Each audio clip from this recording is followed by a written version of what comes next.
2023. First item on the agenda is pledge allegiance. I pledge allegiance to the flag of the United States of America and to the republic for which it stands, one nation, under God, indivisible, with liberty and justice for all.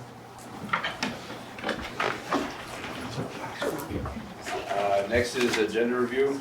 Does anyone have any amendments?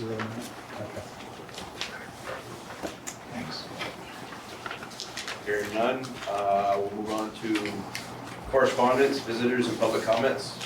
We have no public, so and I don't have any correspondence, so bring on moving. Consent agenda, approval of minutes for January 2nd, January 7th, January 16th.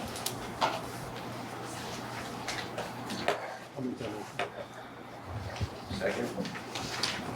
Are you doing all at once? Yep. So we can break them down if we need to. Yeah, I think I need to abstain. Okay, so what we'll do is we'll do them one by one. We'll start out with January 2nd. I'll move. Second. Discussion for January 2nd. I'll second that one. No discussion. All those in favor of adopting minutes for January 2nd, signify by saying aye. Aye. Opposed? Motion carries.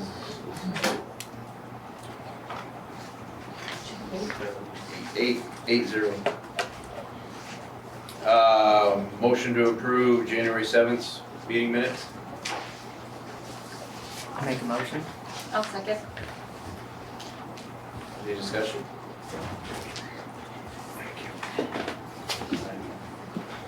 All those in favor of adopting January 7th meeting minutes, signify by saying aye. Aye. Opposed? Abstentions? Motion carries 8-0. And I'll entertain a motion to accept January 16th minutes. I'll make that motion.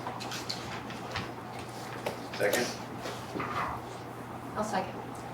Was that the one that was revised because the names weren't correct or complete? I believe so. 16, it says they weren't there. I think it's,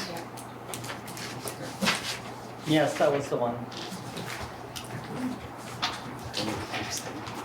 From the vote, but not from, I can still second it, but I would abstain from the vote. any other discussion? All those in favor of accepting the meeting minutes for January 16th, signify by saying aye. Aye. Opposed? Abstentions? 3 abstentions, so we are Sure where it 609. I would say thank you for getting everything out so quickly. Yeah. 603, sorry. You're doing the adding there. Yeah, I put it all together. Sorry about that. Presentations, Swanton School Art Student Presentation. Tonight, it just gives me great honor and pleasure to share a little bit of our art program here at school. But I'm going to start with a huge apology because this individual, who I treasure and admire, I gave her the wrong date for our school board meeting, and we realized that today at 4 o'clock when I was at the site visit in Highgate. So she's like, and yes, sure enough, I gave her the wrong date. So she's all set for next week. So if you want to come back next week, she's also going to have students here and doing all of this. So I own that, and if you know me, I feel terrible about that. But our art teacher, Jenny Jacobson, has been with us for 5 years, and she is the consummate professional, and this just rises her up more notches. She had been working on a presentation anyway. She is wearing jeans today, and I just have to explain that. She is an art teacher, but in Swanton, Tuesdays are jean days. Last year we raised money for our playground, and so people liked wearing jeans on Tuesday, and they pay big bucks for that. So this year, it's supporting our Sunshine Fund. So I just have to make all of those notices before we begin. But as I said, Jenny's been with us for 5 years. Before that time, Ann Marquette was our art teacher forever. Most of Ann's career was here in Swanton. She's the only art teacher I had ever worked with. So when she retired, that was a big program to try to fill with new energy and new blood. So Jenny has come in, and you're gonna hear a little bit about what she has done just to, anybody who comes in establishes another level, and you just continue to grow, and she has certainly done that. One of the things I just wanted to mention that we've done, I think this is our 3rd year, we had a pilot year, but our kids, instead of going to art, this happens in grades 3 through 6, instead of going to art just once a week, what we've done is we've kind of set up quarter rotations for grades 3 through 6. So 2 3rd grade classrooms will have art twice a week, back to back, no music, but then the next rotation, they'll have 2 days of music back to back. Both our music and art teacher enjoy that extended time, so instead of just once a week, it's a more intensive study of art and music. We're doing it primarily for grades 3 through 6, just because our Ks 1 and 2, we're finding that weekly consistency is good for them. Plus, of course, they come over to our building. So just around the schedule, those are some things that we've changed, but I'm gonna let her talk about our program because we're very proud of the work that she's done. We're proud of our kids and just excited to share some of that. So Jenny, thank you. Thank you so much, Dina. I just wanted to say that it's really easy for me to talk about our program here at Swanton School because it's something that I'm very proud of. I'm very proud of our students for taking risk and always creating, whether it's a mess or not. If you'll bear with me with the computer for a moment. So I just wanted to do a little background about me. Prior to Swanton, I was at Colchester throughout the whole district for 7 years. And prior to that, I really got my true education my first year teaching in Baltimore, Maryland. And this is just a trip I took to Honduras. I had fundraised some money from friends and family, and I had a connection down there for a family that owned a community center. And they said, why don't you just come for a couple of weeks and we'll get some of the local students together, and we painted a mural. This is actually their library. They have open air classrooms. So this, working with kids, a lot of times our teachers, they're artists too, but really I feel like I'm an educator first and also an artist. And to me, there's no greater pleasure than to work with students together to make something, whether it's a giant visual sun in a library or, a sculpture out of cardboard bowls. I also wanted to say I'm pretty involved in the art teacher world in the state of Vermont. I sit on the board of the Vermont Art Teachers Association. Our larger chapter is the National Art Educator Association. I'm their secretary. I also manage their website. So it's a very tight group of about 8-9 of us that work together to help bring professional development to art teachers throughout the state of Vermont, including free workshops and our yearly September conference that happens once a year. So my philosophy on art education, if you were to go into an art room with kindergartners and you ask them who here is an artist, they'll all raise their hands. But if you go into an art room filled with 5th graders and ask that same question, they all point to the kid that can draw. And so my goal as an art educator is to create a gap between those kids that feel that way and to inspire them that, honestly, I tell them all the time, I don't really care if you can draw. I want to see if you can problem solve, if you can make mistakes, if you can make a mess. And I tell them the more that you create, eventually you're going to make something that you're really proud of. I make things all the time that I think is garbage. But again, it's part of the process of making a mess and expressing yourself. this.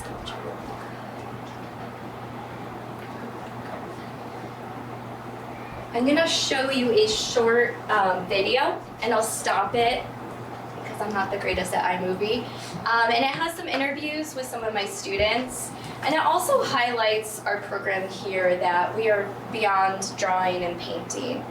I also wanted to encourage students that most of us are not going to grow up to be artists, but you're going to have to problem solve and you're going to have to think outside the box. So as a farmer, something is broken, there's not always a manual for that. As a nurse or a doctor, the answer's not always in a textbook. So sometimes you have to struggle a little bit in order and think outside the box and think creatively, opposed to just going straight to an answer that might not be there. That's it.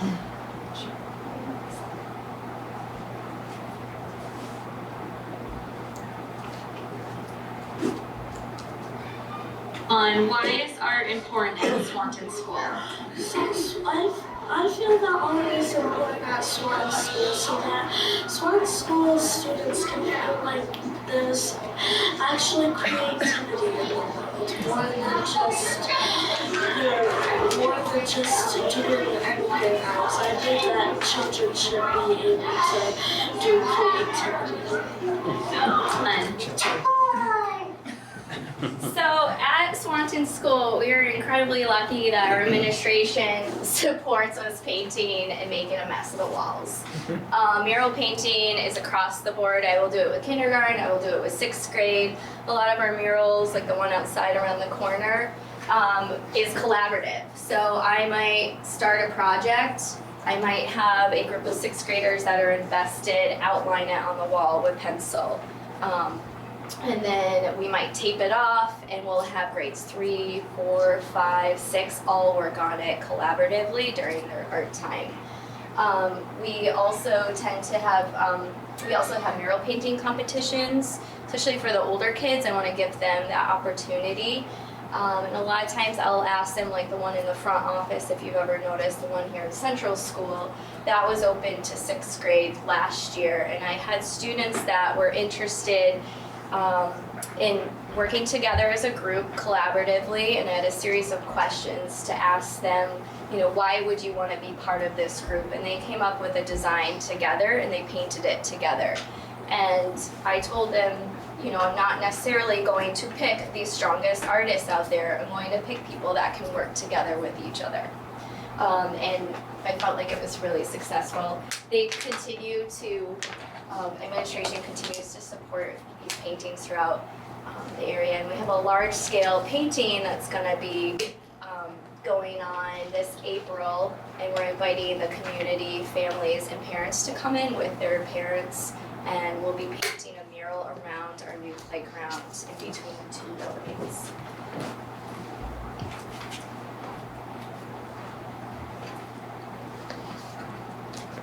That's the one around the corner that you probably walked by.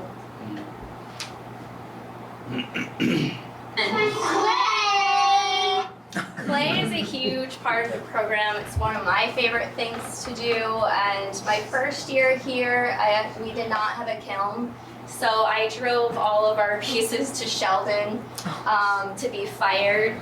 And the second year, we got an incredibly generous donor who donated money for a kiln, which I'm not sure if you looked at the retail prices of kiln, but they're extremely expensive.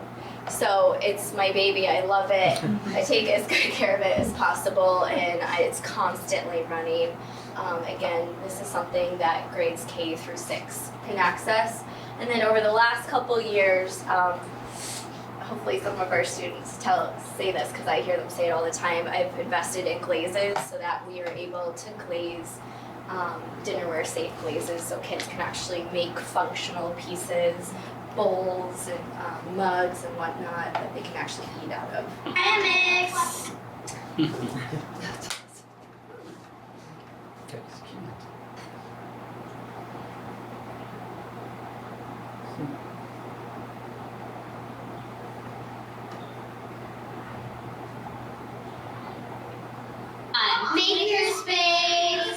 makerspace is probably the most popular place in the art room and is a huge incentive for kids. I've been part of the Create, Make, Learn Institute, which happens every summer in Burlington. And it's an institute for teachers of all different specialities come and figure out how we can integrate making and STEAM into our own classrooms. We do everything from, I love to talk about design, so we talk a lot about architecture. I have students play a role that they're an architect and that they will pick a client out of a hat, and they'll pick a material out of a hat and like a need from that client. So not only are we teaching design, which is aesthetics and what the function of something, but we're also teaching them to empathize with someone that they might be working with.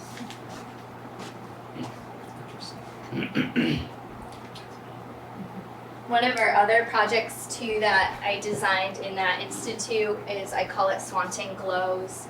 And I only do it with 4th grade, but basically I teach them how to use Google Maps, and they have to choose, their design challenge is to choose a unique building in Swanton. And so we're able with Google Maps to look around that building, they're able to sketch it, and then we create a 3D model with it. And then the glows part is underneath the model is this platform that they've built, and there's a simple or a parallel or a complex circuit depending on what they choose. So we use copper tape and LED lights to build a circuit underneath, and then the culminating event is we put all the buildings together on a big table, turn off the lights, and turn on the lights underneath. So Swanton glows.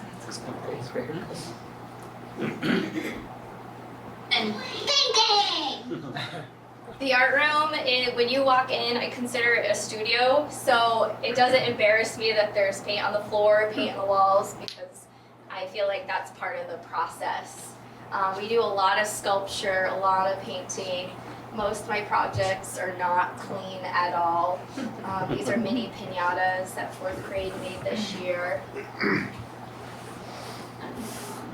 Hi, I'm Dakota, and I'm in 6th grade, and what I like about art is that you can be very creative and kind of do anything you want. Like we're doing sewing now, and we all got to create our own little stuffed animals, and when we did play, we could kind of make our own thing, and it was really fun. Part of being an artist, we talk about fiber art, and a lot of these kids are learning what I think is so valuable, which is hand stitching or sewing. And a lot of them have never done this before. They design stuffed animals and they sew them. And we talk about this is just a really practical skill to have. And I just got really excited because someone, one of the 6th grade boys was telling me that his hoodie ripped. And after this project, he was able to fix it on his own at home without asking his mom for help. So not only is it really creative and they can kind of express themselves, but it's really quite functional and practical too. And part of this 6th grade sewing project, I had them sew a stuffy, and then the classes could vote whether, I also paired them up with a kindergarten class, and so I had them vote whether or not they wanted to keep the stuffy or donate it to a kindergarten class, and they voted that we actually went over to the Babcock building and paired up with that class, and the 6th graders got to pick a book to read with the stuffy with the kindergarten class, but all the 6th graders wanted to bring home their stuffies.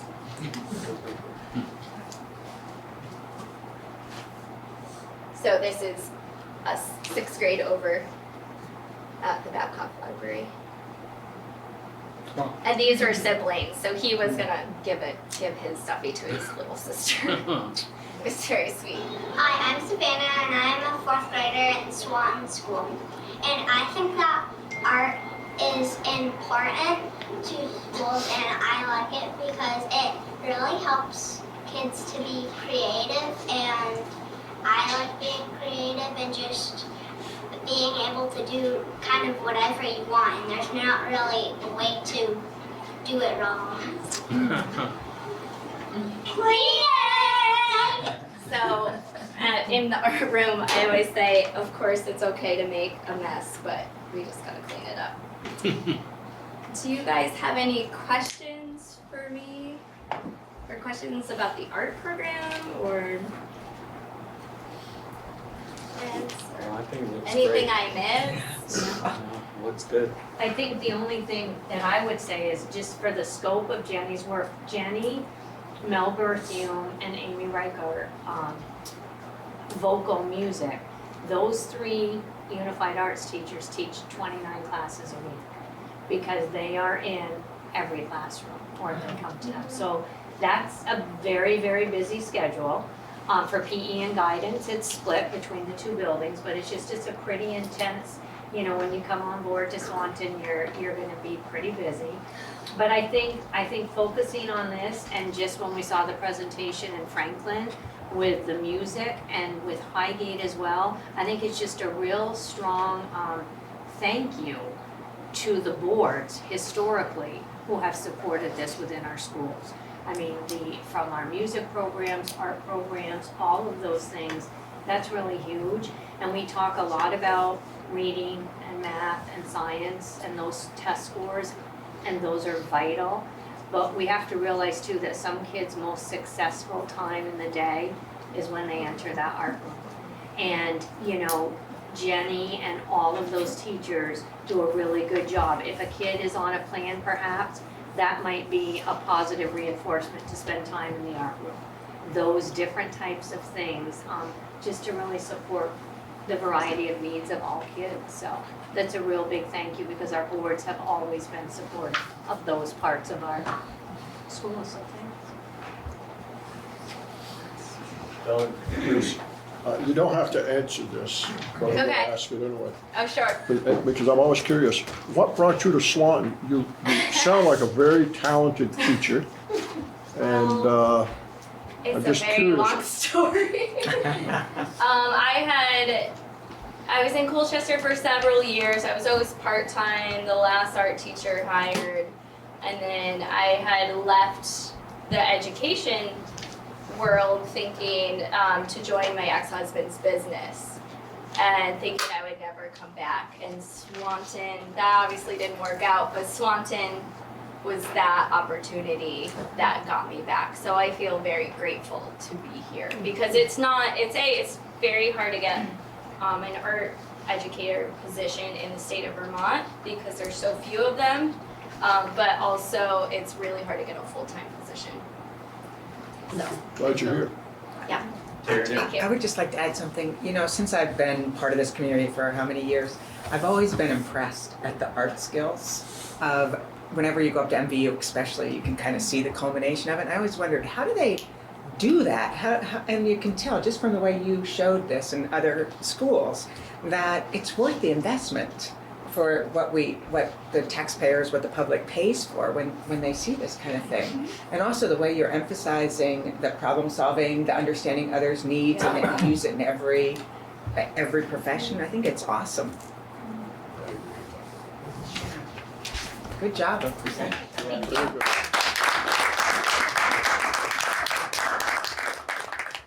And again, I appreciate you punting because you did Yeah. it beautifully. Yeah. Thank you. Sorry, I felt a little shaky. but- Thank God you No, didn't present you're- next you're week. What would you have had? Holy cow.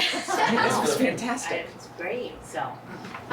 Would you like me to take You your can take your computer? Do computer. you want to put the minutes on or? No, you're gonna take yours and you're gonna go home. Is that okay? Okay. Yes. Thank you. Thank Appreciate you. it. She drives from Richmond every day too, so Absolutely. that Thank connection is It's huge. not snowing today. No, Yeah. goodness. Thank you so I'll much. take this unless you need it. Mama? Okay. Okay, this is yours. Are you all, you need to plug in and you're good? I can plug in, Actually, absolutely. let me get Oh, this okay. to her here, then we'll be all set. Okay. Thank you. Thank you. Thank you very much. Thanks for the pizza. Yes, there's more in Good there. I'm job. too nervous to eat it before. Well, then take some and Thank take you. some It's on my on desk. the way out. Good? Yeah.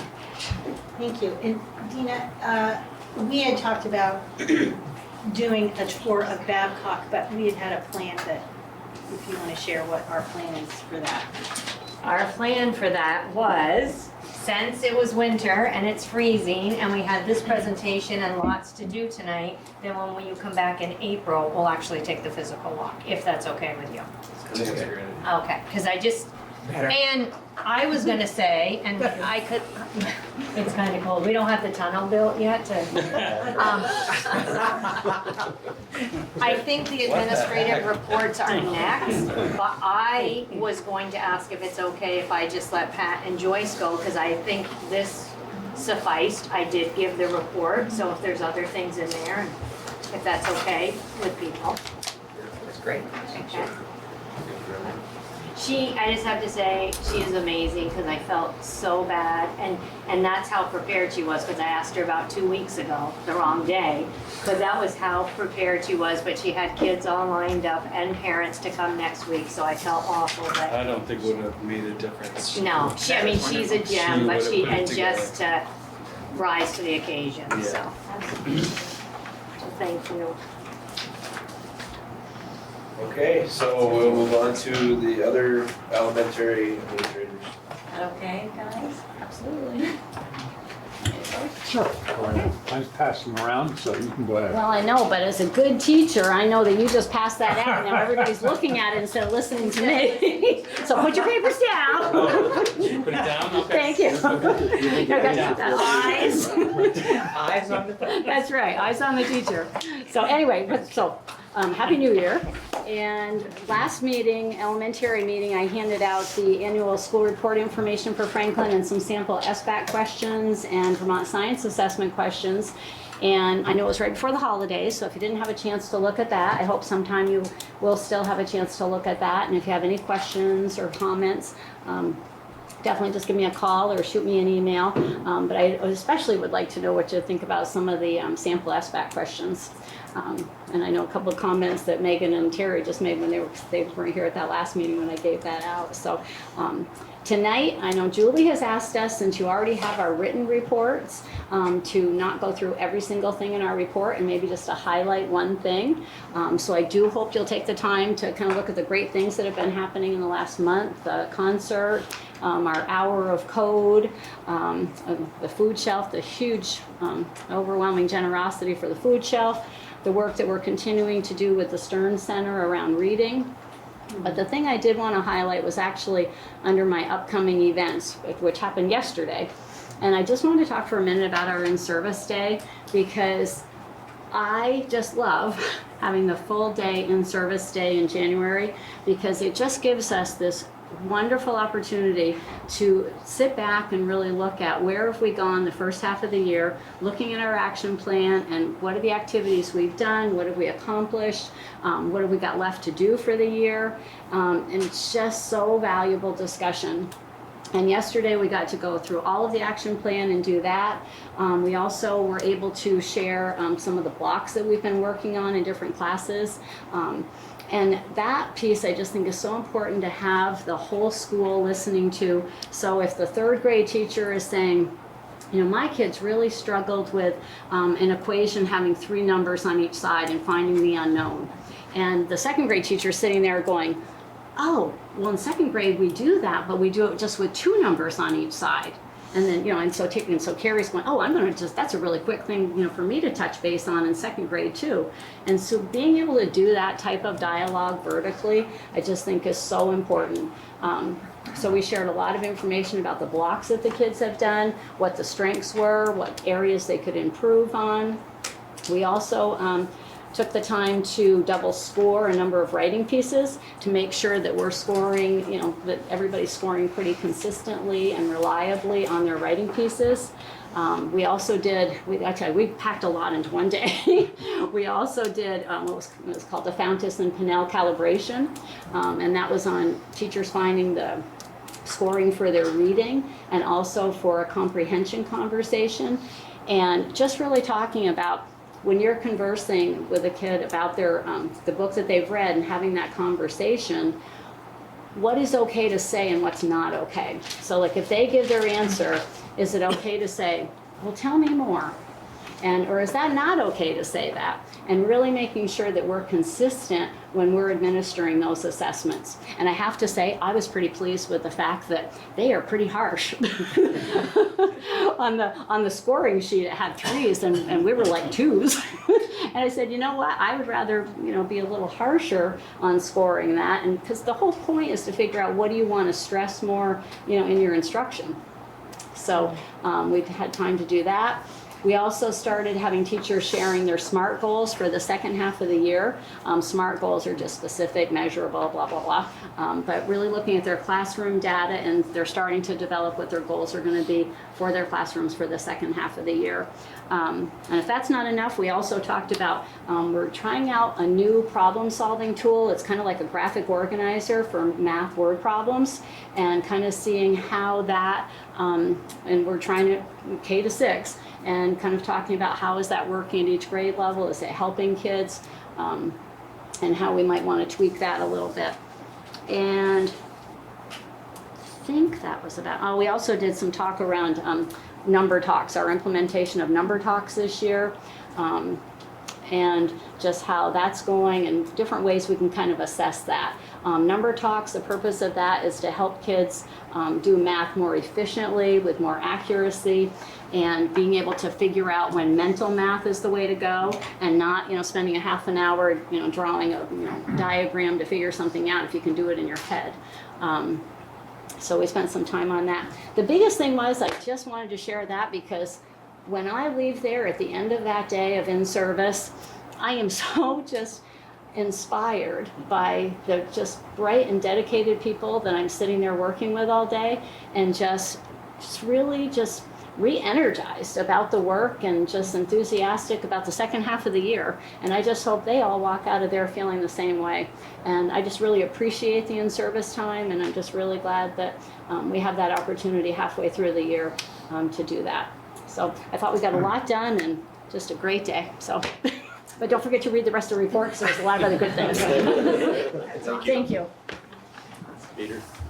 Joyce, I was just wondering, are we doing the senior dinner this year? Yep, I didn't put it on my upcoming events because it wasn't until February, and I was just sticking with January, but yep. No, I just think that that's such a great You're not event. saying you're a senior yet, though, are you? No, but it's just such a great community event. It brings the school and the town together, and I will talk about that, when you guys come. Yes, we're anxious to have you guys back, February 18th in Franklin. I will say, though, Peter's talking about the senior dinner. The senior dinner is on the 20th, and usually I hate having anything else that week because it is so consuming having senior dinner that week. But we are hosting you guys on the 18th. So we won't have a lot of the things ready for the senior dinner yet. But yes, the senior dinner day, I'll talk more about February 18th. But it is my favorite day of the entire year because it is that giving back to the community.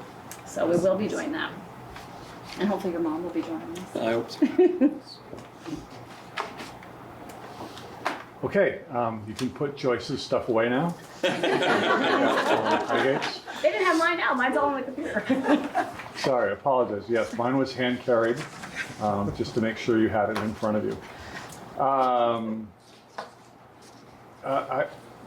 just going to piggyback on or not piggyback, but use Joyce's reflection on the importance of that in-service day to perhaps suggest some of the challenging work that's ahead of the board is that Highgate was not in session at all on that day, and had we been, it would have been wonderful. But at the same time, we're doing something really wonderful in August when we have our family conferences, which are so important to us. But in working with the union, there's a bit of a trade-off. So we're adding a day in August, and when are we giving it up? And it's clearly one of those situations where it's challenging because of a school like Franklin that's small enough that and with less transition perhaps, I'm assuming, than our school, that they don't necessarily need to know the children, and the family year after year after year, that they might know them pretty well to begin with. Whereas, we're getting we're a little bit more, we have newer students coming in at a greater rate. It's really important for us to have those. But then at the same time, if you try to do that at Swanton, they're so big that it's not enough, you can't do it in one day. So where, as a board, do you go with that? I mean, do you allow enough flexibility for schools to be a little bit different? And is that one of those ways in which they should be different? And reconcile that with the importance of a full day of reflection on school data. And I'm sure Julie and the central office staff will have, some things at some point to say about that, but it's just a great example of, different things happening at different schools, but all valuable. And then what do you keep the same, and what do you change? And, as I've said before, at times in Albuquerque, New Mexico, the McDonald's sells a green chili cheeseburger, but you're not going to get that at any other McDonald's anywhere else. So what do you keep the same, and what do you allow for each school to have its kind of unique personality and meet its unique needs? So we would have loved that. We're looking forward to the day-to-day in February, the half day, but there's nothing quite like a full day. To really look at information. So I'm hearing that, and I'm a bit jealous that we didn't have that time, but we do continue to monitor, kids' academic progress. Ours is a little bit more forward-looking at this point, not reflecting back, but we do have some great work coming up with Jen Patnode. This has been a 3-year relationship with Jen for Highgate. When we abruptly announced that that we wanted to just do away with EST plans altogether and have a different way of doing things. And from the beginning, she was nothing but positive about and helping us lead us in that direction to where we don't have EST plans now. We have SIP plans, SIP, strategic intervention plans, hoping that they're much more targeted and responsive, and not something that just follows the student from year to year to year. We have a 6-week goal or an 8-week goal, and then we call parents back in, and have we met it? If we didn't meet it, what are we going to try next? So it's a very it's a very active live document, and so that's been helpful. So we're looking forward to working more with Jen. We've got Kosha to thank for tying us in with the ECHO STEM project that won't be happening until later in the year, but it's really kind of a shot in the arm to our traditional math and literacy nights, which typically are done towards the end of the year, when sometimes there's an argument to be made from at the beginning of the year, but at the end of the year, it's also designed to kind of limit and minimize regression from over the summer. And so any information that can be shared with parents and students together in a fun way in May about what they can do and continue to do over the summer will impact, positively impact less regression come August, which is invariable, but anything that we can do that will help that. So to actually start to mix science in with the math and literacy night and have it as STEM math and literacy night is really something that we think we're excited about, and hopefully just give it a new boost, a little shot in the arm for that. The other few things that we mentioned here are fun. We have Isaac Rye, who is a second-year special educator with us, who is quite a gifted and talented special educator for being so new, and has had such a positive impact that he decided that his long-term commitment with many causes, that he was going to share that. And because he's been able to reach so many students and adults in the building, he was able to put together quite a group for the Penguin Plunge. Board members also may have been approached on that. You know who you are, and if you are interested, please contact Isaac. Yep. But I think they've raised, I think Chris is scheduled with your son. I think that's a father-son You're plunge. driving that day. Huh? You're driving that day. Sure. And so it's just great, but between that and a penny war, they've raised upwards of $3,500 for some great causes. So that's just been a great contribution from a new employee, and it's been wonderful. Like our other schools, we have a ski program. Ours starts soon.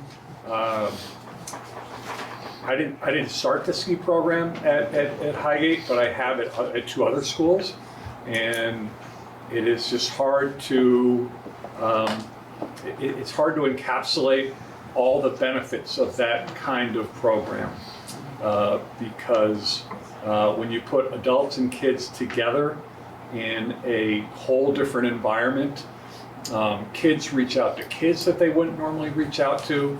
Because they have a shared common experience now.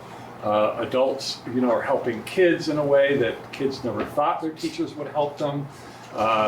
So it's just a wonderful experience. I wish we could do it more, but as you know, even with incredible discounts from ski areas, it's still not cheap. It's a lot cheaper than it would normally cost, but it's still not cheap for many families. So our PTKO has been fabulous and instrumental. We wouldn't even begin to approach this without it. So that's wonderful. I want to just thank the PTKO for that. And then lastly, Chrissy Tatro, who runs our ski program, but also has engaged with the Catamount Classroom program. And it is I think it's a dual effort. I think the UVM's women's basketball program likes to put kids in the seats, and you always want to build a fan base, but they also build a full day around it about college readiness and going to college and planting that seed. So the kids go down for a good portion of the day that culminates in actually watching a game. But they interact with the college players a lot. And they have lots of activities around setting goals for college and things of that nature. So that's coming up for our 6th graders later on. So a nice mixture of, working hard and playing hard. Welcome. Thank you very much. Any questions or comments for the administrators, elementary administrators report? Hearing none, we'll move on to new business, which is central office lease agreement, which we will need a finding to go to executive session because there's some details that we talked about off camera. Closed session. Yeah, I did, as you asked, and reached out to the school attorney, so if we're going to have any back and forth discussion, any negotiating the lease is appropriate for executive session.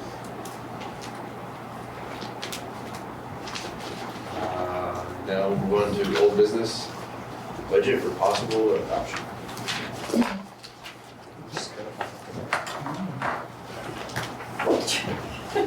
Did I just make you trip on my back? No, it was my own bag, actually.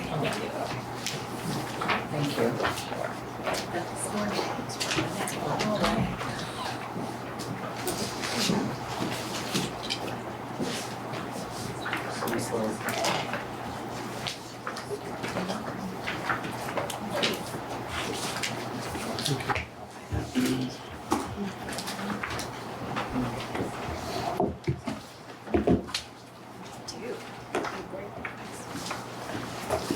Thanks. Sure.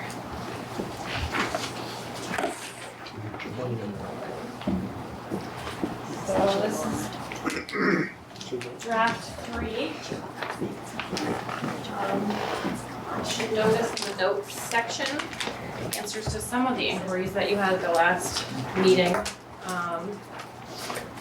I tried to put in all the FTEs. It's not broken down by building necessarily, but at least it's by professional or support staff. And then the object codes would break it apart as far as preschool, elementary, secondary, and grant funded or that type of thing. I think the rest of it, obviously, I have the information with me. I can give it to you. There was just only room for so much on this piece of paper, but we could include that in a presentation to the community. But that should be helpful. I identified cell phone stipends because that was a concern or an issue that was brought to the table last time. So those have been identified in here, the amount and the quantity. Trying to think of the other things that were increased from last time. Oh, the Franklin, contract that is proposed to have with the rec to support the grade 5 and 6 sports or athletic programs has been added. That's on page 3 under interscholastics. You'll notice the program expense line went up slightly. Obviously, it's proportionally not that much, but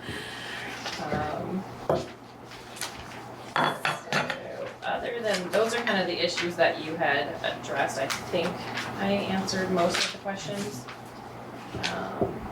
Other than that, changes on page 1 under instructional programs. I shifted more things around, trying to gain consistency once again on object code for department budgets. I took a good look at department budgets. Teachers are trying to get used to where we're charging things now. So you'll notice under purchase services, instructional supplies, and equipment, there's been some changes to those lines since the last draft. MVU department budgets came in anywhere from 10 to 15% under where they were last time. The elementary schools, for the most part, are level funded unless I knew there was an issue or a true reduction that we can make. So just because there's been so much fluctuation. Under purchase services as well, under instructional, I shifted some more costs to the 2190, which is your student management kind of section where we talked about behavior support. So instead of instructional programs under 1100 on your first page, some of those costs have been moved to page 5 under 2190 to support students. I think we were actually kind of double counting some things, so I cleaned that up.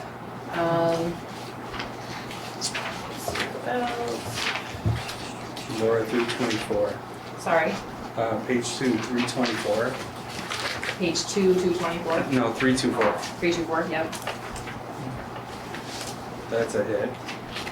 Those are CAT contracts and autism contracts for student support that are required under special ed. Contracted. Yeah. And yes, they are expensive, but we do receive 56.5%-ish back in revenue on those right now. That is one of the things that will be changing when we go to a block grant or a census grant though in the future. So if the cost exceeds $60,000 for any individual student, which sometimes the whole cost of a kid's program does do that, we receive 90% reimbursement, and that will continue. Are they bumping it up from 60 to something else? So 75 or 90 threshold's gonna move, but yeah.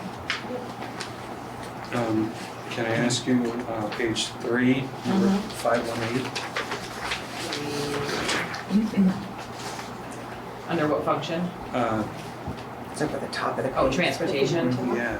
It's just been moved, last meeting, in the second draft, we had moved all transportation costs under transportation function. There were some that were under different functions, like this is for sports related or interscholastic related. Well, we're looking at 0 to 0 and we still have 47 in bracket. That's from variance from your first draft. Okay. Yeah, not the second draft. Okay, I got you. We go back to special education, and this is actually probably not a budget question as much as a conceptual question. If you look at 562, are the students there so varied in their needs that it wouldn't be practical for us to look at in-district services? It's a lot of money going out. Now, maybe there's 16 different disabilities or whatever, and therefore it won't work, but that's a lot. That's kind of tuition. is for students who have already gone through all of the sports that they can and increasing levels of support in school. And even some, we also have an off-campus program that we run ourselves. And yet still some students need to be educated elsewhere. Is it any thought given to some type of collaborative if we have that much? We actually have, as a county, the superintendents are building, we're taking all of our budget data for these particular kinds of items and sharing that information amongst ourselves to see if there's something.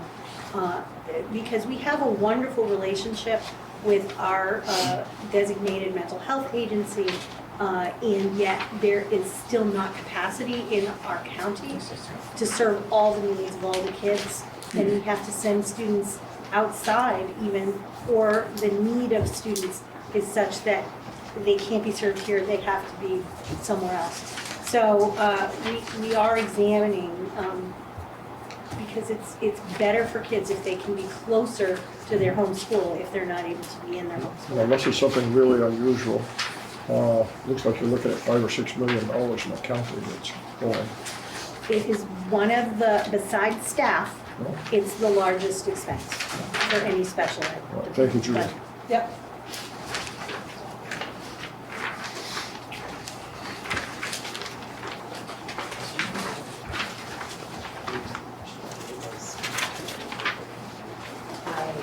Unofficially believe he is 99.9% sure he is volunteering his time. Laura was, Because his son that coaches and grandson that plays, and I believe he's trying to get other people to come to the games. Laura, is only the first page the variance from draft 1? After that, it's the variance? No, it's all variants from draft 1, so I can track it from draft 1. Yeah, not from your previous draft. Okay. But not from last year's budget either? Not from last year's, no. To be honest with you, there are so many shifts in here, it would be quite misleading if I did a variance from last year's budget to this year's budget. Except bottom line. Bottom line, Right, yeah, absolutely, but yeah. The bottom line shows the variance from last year. Which is going to be, again, the challenge when we're communicating, so to be very clear about what's in each line, but and I'm trying to be as honest as I can that this is not going to be a short-term thing. We have a brand new chart of accounts coming in July, and we'll be shifting costs all over the place again. It's the result of what we're dealing with. So we'll just have to really try to think about how we can communicate what's in each one of these lines now versus what used to be. And wages and benefits, it's all still kind of in the air, right?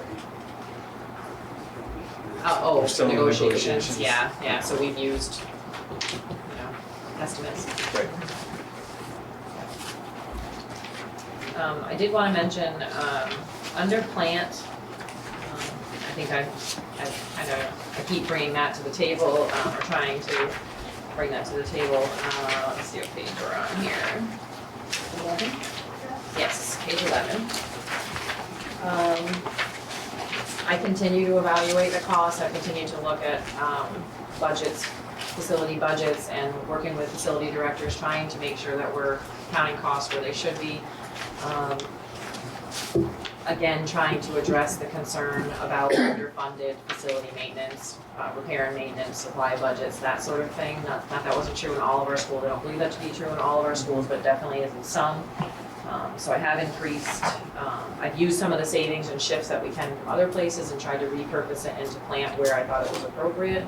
Of course, that's the board's discretion to make a decision on, but under supplies, under repair and maintenance, under plant, I have made increases there, basically across most of the schools to where I think, based on actuals, they need to be, and based on the plans that we're working with the facility directors on and what we see as short-term issues and where the deficits were.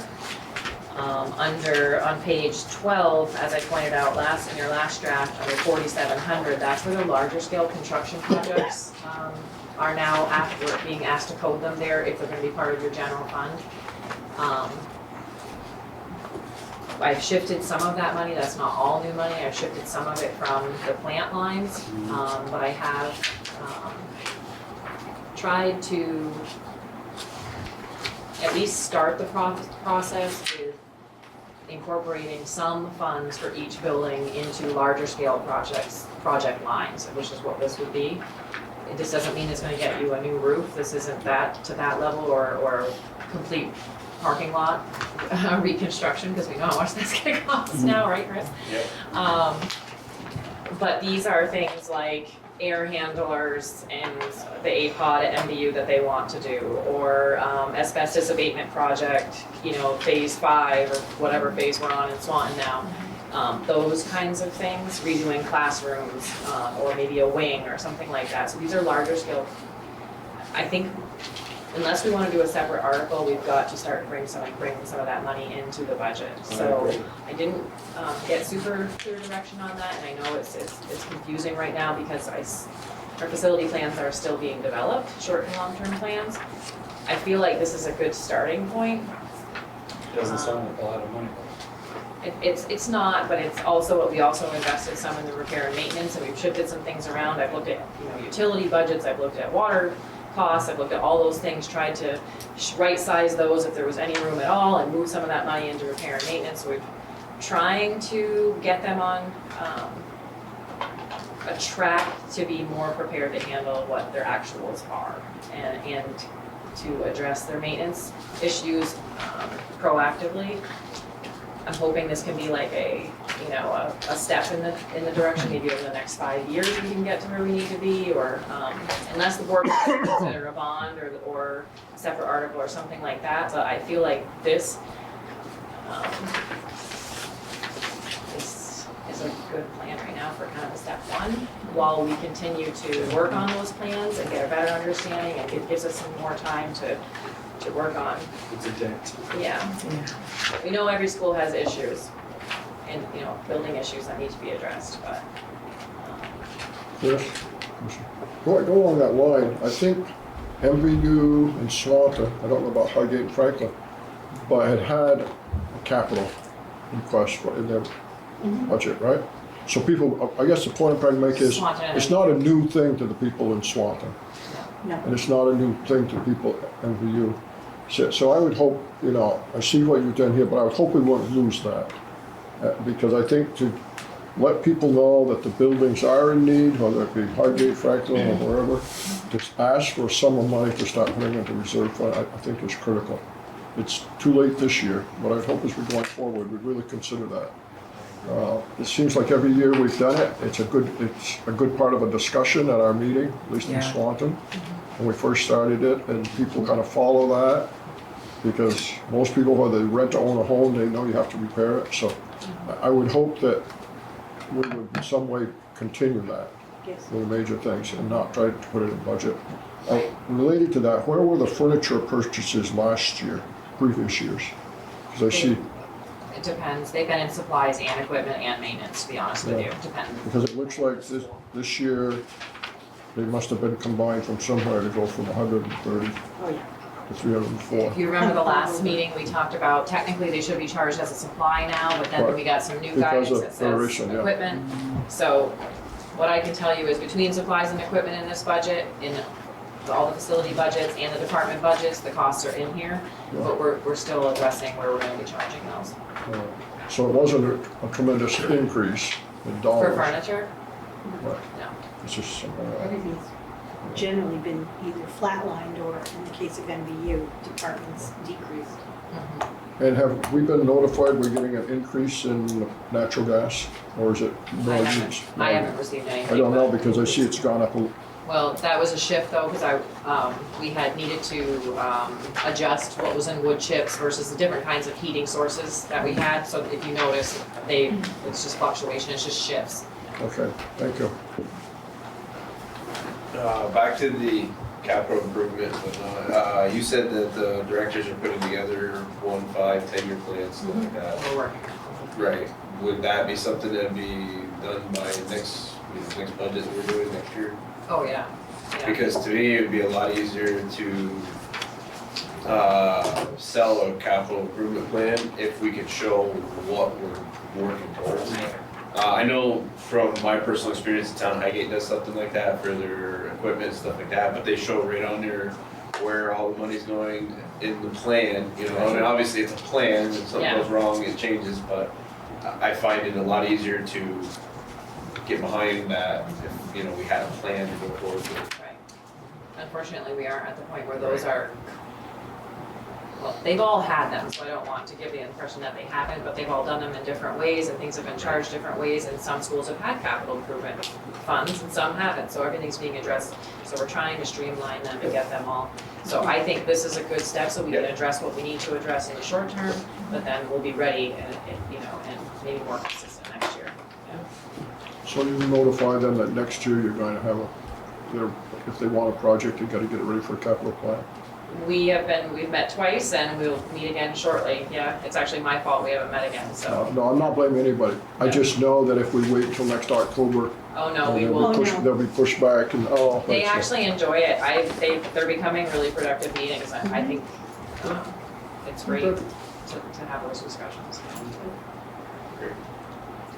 So, I don't know if there's more questions. I did include the tax rate page for your information on the back.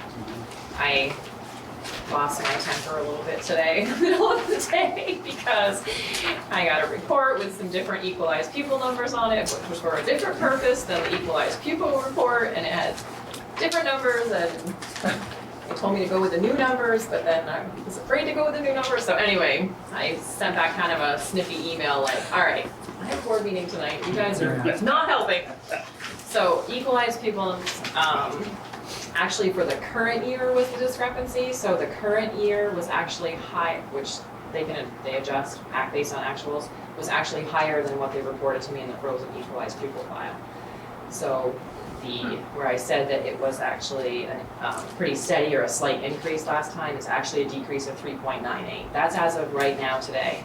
If I get an email in the morning telling me that that was wrong, you might get a letter of resignation. So the number for this year didn't change, but for next year. 20's number changed. But the current fiscal year's equalized pupil number went up. So that the projected increase of 2 kids is now a decrease of 3.98, yes. Sorry. Yeah. Clear as mud. Not for this budget.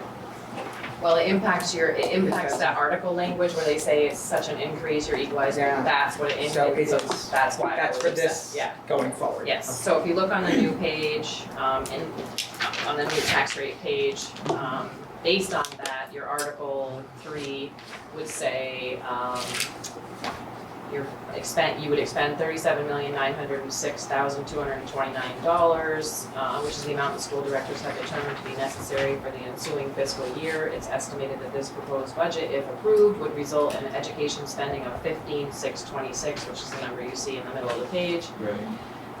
Per equalized pupil, this projected spending per equalized pupil is 2.6% higher than the spending for the current year. That's So the equalized pupil number that's down 3.98, that means we're down that number of students. That's not the. It's a 2-year weighted average of students. I know, but my point is it's going down, which hurts us. Hurts us, yes. Okay, thank you. Yeah. And yet, in last week's draft budget, you actually have some savings in this budget. Yeah. So the spending per equalized pupil was a 2.7% increase last week, and now it's 2.6 because you made further adjustments to try to try and offset that. I was stuck in the mud back. I wasn't sure if negative 3.398 was a good thing or a bad thing. That's what I was trying to figure out. Okay. Thank you. The CLA.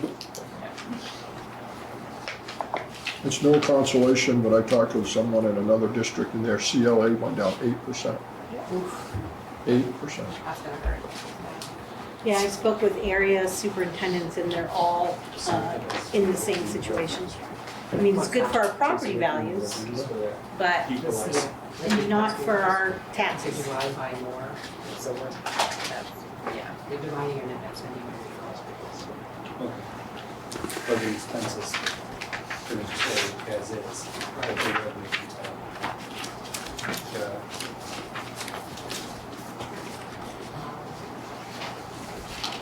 So what number do you need for the warning appearance notice?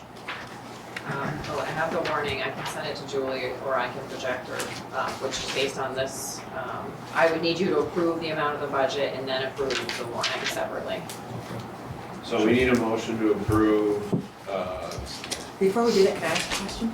yes, We had a discussion last time about making a couple of changes that we talked about not like being, Yes. an executive There's session. a couple of executive session issues that we maybe want to talk about before you do that. That's what I'm I was just wondering. gonna say that. There's at least one other adjustment that's been made that would be an executive session. That's what I thought. Yeah. So these motions would need to be made after. Yeah. Because we're going anyway, might as well.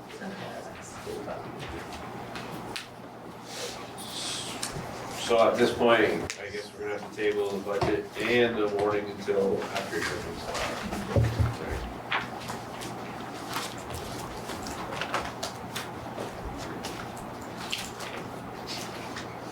Julie, I'll send you the warning so you have it to project for after maybe. Okay.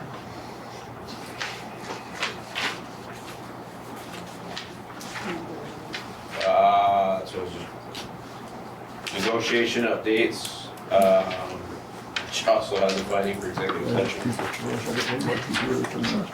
Except that you can say that we've had some productive meetings. Yes, I can vouch for the professional side. We met with the teachers, we sat across the table from them, and I felt like we had a very productive meeting. We went through a lot of language, very good, positive meeting. Don did a very good job as lead negotiator. Thank you, Don. False praise that you know where you should be the chair. Thank you, Chris. Okay. Has the support staff negotiations met yet? Next week. Next week. So we had a planning meeting before the budget meeting last week. Next week we have professional negotiations on Tuesday and support staff negotiations on Thursday. Something to do every night. Okay, so we move on to future agenda items. We're still working on policies. We have to revisit a couple policies as we found out. Negotiations are always ongoing. Future meeting dates, the next MVSD board meeting is February 4th, 6:30, MVU Library. The Professional Negotiations Board Committee with the association, our next meeting is the 28th and February 11th both at 6:30, both at the MVU Library. The board will meet at 6 prior at the MVU conference room prior to both meetings. Support Personnel Negotiations Committee with the association meets January 30th at 6:30 at MVU Library, and the board also meets at 6 in the MVU conference room. At this time, I would entertain a motion Chris, to. before we do that, what policies are we working on right now? Because I know at times we say we need a policy on that, and then we go off and do other things, but which ones? The ones that I have Right. next would be, because we have all of our mandated policy, and we have the student conduct policy. But next, I am looking at facility use and enrollment of non-resident pupils, in case we have students who want to come from outside of our 3 towns and pay tuition. And I'm bringing those to the admin team to review the models, the VSBA model policies, and then bring them to the board in a future meeting. Seems like in the last month or 6 weeks, there was a discussion that we don't have a policy on that, maybe we should have it, and I'm not sure. Yes, I know about that one, and that will be Yes. Okay, that's all I need to know. Can I Let me know. Yeah. Chris, can I add something to you before? Yes. Yeah. And that would be, I just want to thank Justina and Dina for making Swanton available for a Swanton enhancement meeting with the community all getting together at the school. But I know it's a lot of work for you all that you're doing for February 3rd. Thank you. If I can help with that. I'm on camera too, offering. Okay. Thank you for doing that.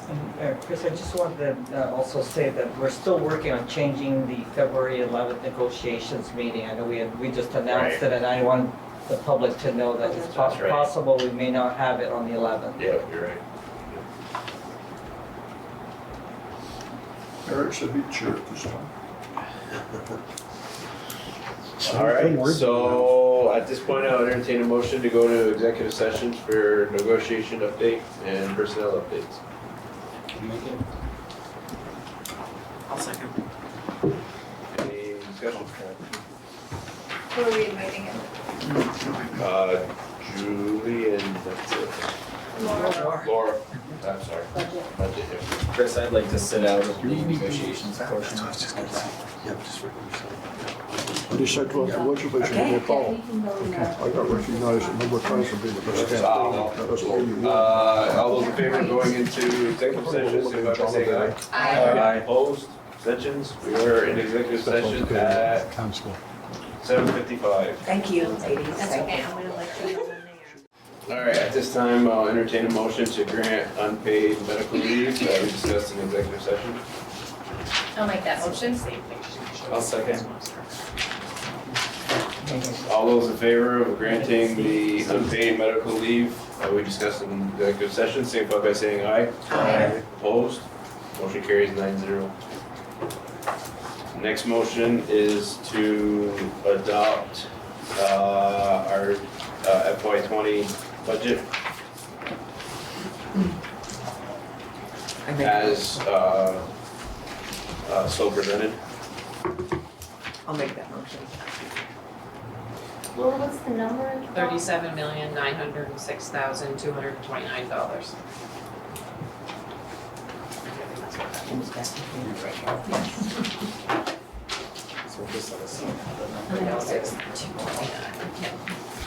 And that's the, we're gonna put in the motion. We're adopting this budget, and then you'll approve that warning as presented. And I'll leave it to Kara so she can type it on. Who seconded that? I would second it. I didn't even hear it first, so I'm sorry. Sorry, I made it first, and Megan's gonna second. And we'll fill in the number. Okay, all those in favor of adopting the budget of 37,906,229, signify by saying aye. Aye. Opposed? Motion carries 9-0.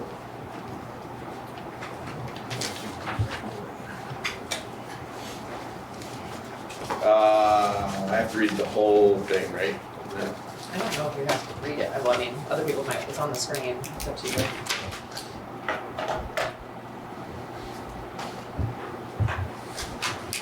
Well, I'll read the first paragraph and the rest is on the screen. So, the legal voters of the Missisquoi Valley School District, consisting of the towns of Franklin, Highgate, and Swan, are hereby notified and warned to meet to transaction the following business by Australian ballot in their respective polling places hereinafter named for each of the above referenced towns on March 3rd to 2020 at the polling places and times hereinafter listed. We have 4 articles. One's the budget. We have Article 1 is a new school director from each town. I believe Steve is running again. Terry, are you running? Yes. Is anybody signed for Franklin to run? Somebody is running. Somebody is running? Okay. And we did put that on the website too. Good. Grab should when you open it up, it's right there. It's on the homepage. Yeah. Yeah, you're right.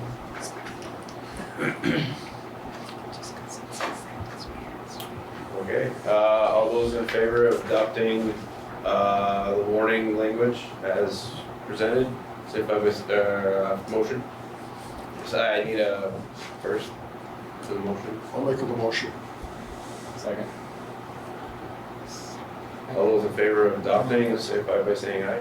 Aye. Opposed? Motion carries 9-0. Is this a time where we could thank everybody for putting that budget together and working so hard?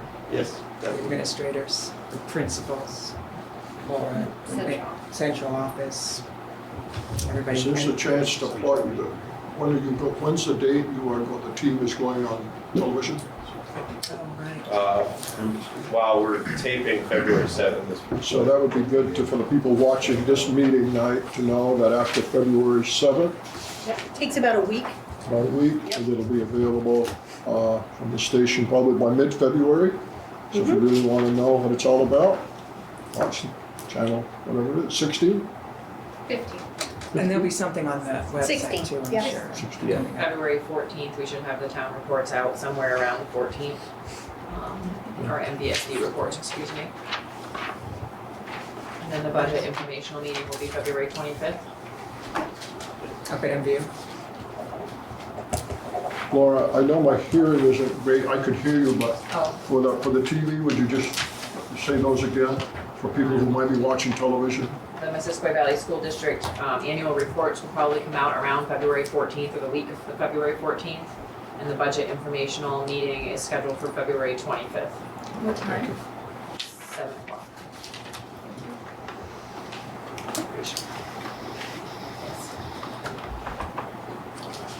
Thank you all for that dinner and cake Yeah. beforehand too. That was really lovely. Thank you, we Well, thank appreciate you that. for the serving on this board. It's not, I know it's a very big commitment. And we always say, you know, it's 1 or 2 board meetings a month, but between, you're all either on the finance committee or negotiations committee. Every single person is serving on one committee or more. And it's a tremendous commitment. And we need your help and we appreciate your support. Thank you. Thank you. So at this time, if there's no further business, I'll entertain a motion to adjourn at 8:47. Are you missing? I'll make that motion. Where does that? I'll second it. Steve, you second it? All those in favor of adjourning at 8:47, signify by saying aye. Aye. We are so adjourned. Thank you. We are so true. Katie, thank you.